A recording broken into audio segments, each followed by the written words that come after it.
What's up, y'all?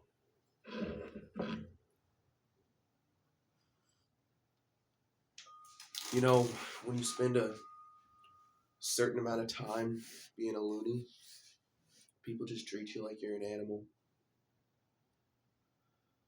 It doesn't feel good. The truth is, I am an animal. But it's just like the way we disrespect life constantly. You know, if you're the kind of person who believes in the soul, but you don't believe that dogs have souls, I don't even want to be friends with you. Real shit.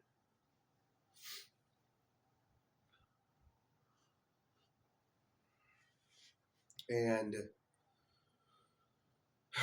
the reason I'm saying all of this is because either one, you've been through this and you understand how painful it is to not have what you feel like you deserve. The second reason I'm saying this is you're the kind of person who would treat somebody like dirt if they didn't match up with your expectations. It makes me sick. The lack of patience, the lack of integrity that people display now is really disgusting, I think.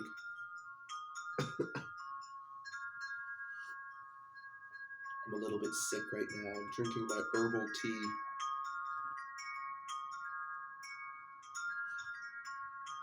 It doesn't taste that great, but it does help my throat.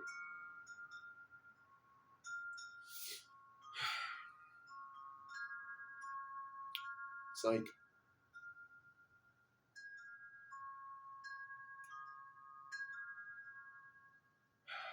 there's no such thing as a handout, but there also is such thing as just being charged too much to breathe, to live, to exist. I mean, why can't we just make sure everybody has a roof?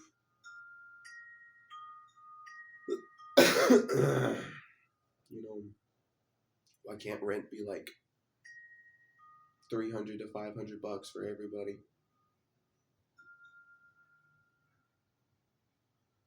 Because a lot of people, even if their rent was $300, they wouldn't be able to save but $300 every month.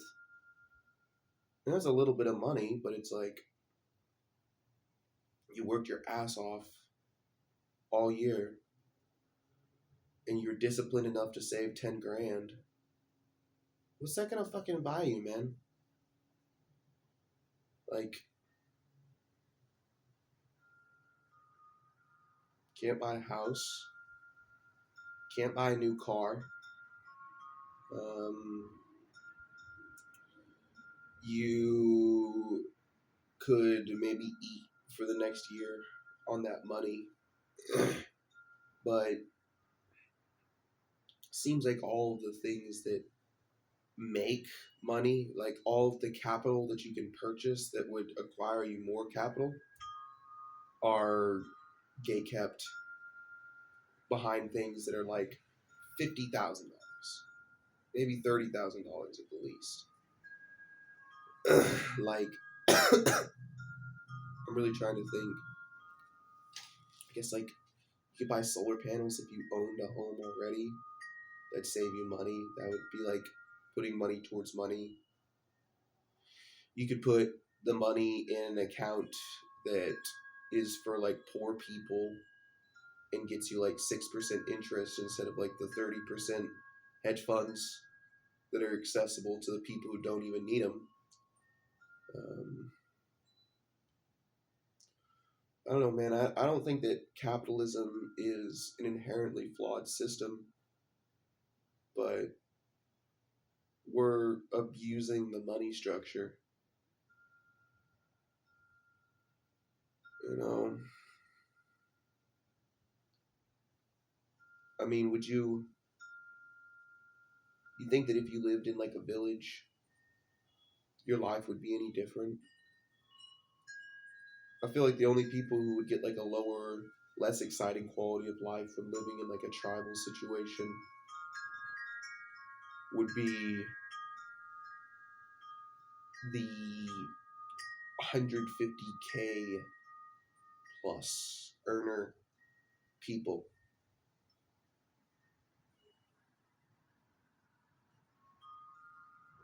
So I'm just out here trying to live my best life, but I gotta be patient. I gotta be patient. Like, I don't have money, so I need to master these valuable skills. Some people got money, and they ain't gotta do jack shit.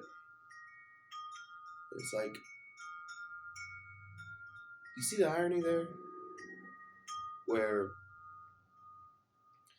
it would seem like if you had more resources to expend, we would want the people with those resources to be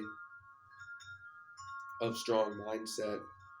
And maybe I'm just like a libtard bullshit little fucker who takes everything for granted and doesn't understand how wise these mega money people really are, but seems like the only wise mega money people are the people who started from zero. The people who didn't start from zero, it's always like spending money on ultra retarded shit, elitism type, suck daddy's cock for $5 billion, never have to work a day in your life.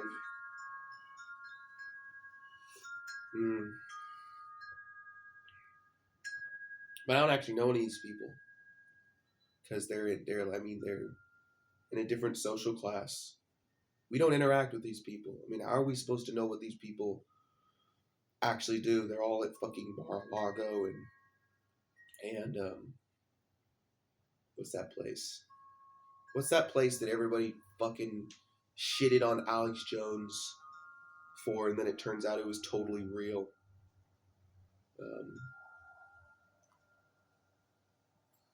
Bohemian Grove.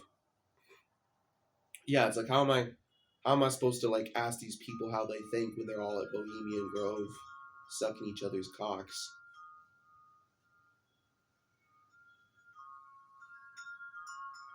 There's absolutely no way of knowing. I mean, how am I supposed to fucking trust Donald or Kamala? It's like, I'd rather vote Speed for president. I'd rather vote KSI for president.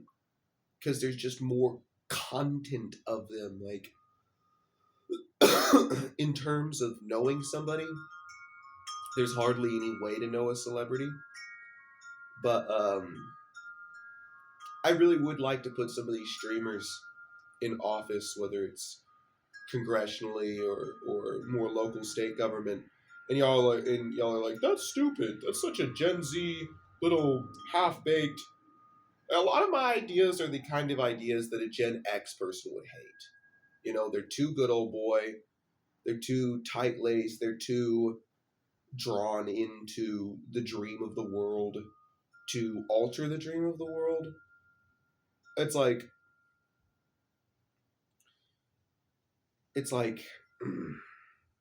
you go to the convenience store and you get a Hershey's chocolate bar and you've never had chocolate before.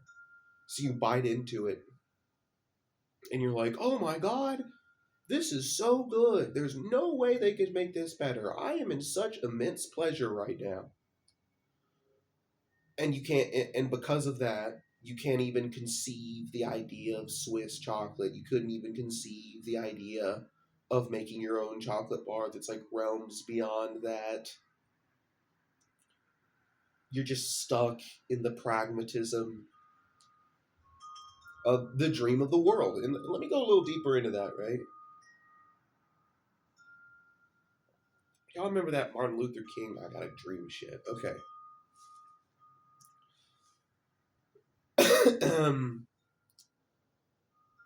All of our spirits are like this complicated Venn diagram.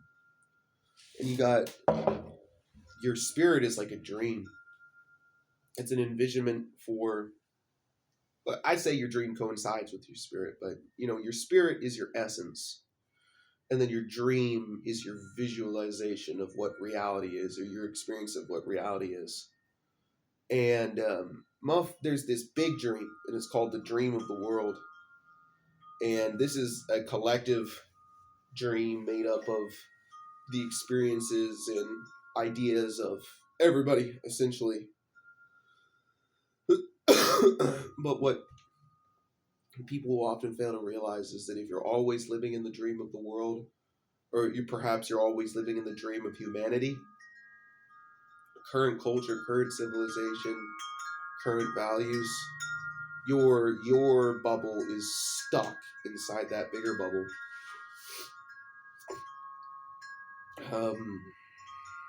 You're just finished, man. It's over for you. I know I said like nobody's 100% cooked. If you believe that the status quo is righteous, you might be 100% cooked. Hey, chew. Hey, chew. Damn. Oh yeah. So it's like, why are you here? Are you really just here to do somebody else's bidding? I mean, are you really gonna just like? You're not even selling yourself into slavery. You're walking up to the cock and ball torture machine and slapping your gonads straight in there, like yes, daddy, yes. But it's not like everybody does that. I mean, a lot of people have to put their cock and balls in the torture machine, even if they don't wanna, just to get the bread. But it's like, imagine this world. We start boycotting the institutions of modern. Okay, let me rephrase this. We start boycotting the institutions of death. We use knowledge to liberate ourselves from the TikTok cocoa melon cum cave that we found ourselves in. People know how to grow their own fucking food. I don't know how to grow my own food, man. Like, if this whole thing stopped, I'd die. I would die. That's how they've got us on the leash. You know? It's like an abusive husband or some shit. It's like, oh, but all the niceties of society are so worth, the blackmail. oh, you don't want to give us all your money and give us this Parisian beautiful lifestyle of kings, despite us not being worthy. Okay, we'll pull the plug. We'll pull the fucking plug. And America is so beautiful because, like let me put it like this, right? I love the Constitution. I love the Constitution, okay? But it still can't stop many of these atrocities. You know? I mean, slavery is obviously wrong. How long it took for them motherfuckers to really, put the fucking pen down and admit to it? Truly? Let's go back to abuse. There were people, and a lot of y'all probably know this, but I think it was Thomas Jefferson. It might have been a different guy, because I think old Tommy actually had slaves. But some of the founding fathers were against slavery from the beginning, but they don't they couldn't do anything about it because they knew that to go against slavery would mean losing their country and causing turmoil. And that seems eerily similar to, like, I live in this house right now, right? And one of my cohorts, see, he's the only one out of my friends who I don't think watches all my videos, so I don't really give a fuck. If he sees this anyway, I don't give a fuck. Like, come talk to me about it if you see this and whatever. But I live with one of my cohorts, and he is straight up abusive to his girlfriend. Now, I don't think he like hits her and shit. That would have hurt. But he's like always yelling at her and shit, and berating her over petty shit. And I want to go in there and be like, hey, there's no way to treat a lady, or anyone for that matter. Like, shut the fuck up before I beat the fuck out of you. But, one, that's not appropriate behavior. But on my part, I mean. But two, it's like, where would I go? I know if I start an altercation with him, you know, even if it's not physical, if I like yelled at him too loudly or I started some beef, I know I'm out of here, man. His mom would kick me out even if he was the one doing the bad behavior because she ain't got no boundaries. Healthy, respectable. Because the boundary is I'd get kicked out for doing what I feel is righteous. I'm not saying the right thing or what needs to be done. I'd be kicked out for doing what many people would consider to be righteous. And so it's like the slave thing where it's like, what are you going to sacrifice? How patient can you be? You know? The only reason I'm patient is because I believe in the reward. It's not some Zen Buddhism shit where it's like patience is the way. Patience is the tool. You know? If patience was the way, I'd be out of here in a Minnesota heartbeat. And I'd be living in some cave or some bullshit. I think it's a good place to end it. Peace.